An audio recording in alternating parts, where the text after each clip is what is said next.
नमस्कार मंडळी. तर ही आहे जपमाळ. जपमाळेमधील हा आहे मेरुमणी.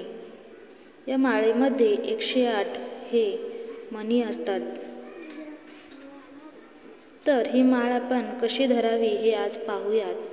तर पहा, करंगळीच्या बाजूचं जे बोट आहे तो आणि अंगठा त्याच्यावरती ही माळ अशी ठेवायची आणि अनामिकेच्या बाजूचं हे बोट आहे त्याने मणी आपल्याला असा सरकवत श्री स्वामी समर्थ, श्री स्वामी समर्थ, श्री स्वामी समर्थ असे जप करायचे आहे. आणि हा अनामिका जे बोट आहे ते असे सरळ ठेवायचे आहे आपल्याला. तर पहा, अगदी सोपं आहे आणि छान मणी सरकतात.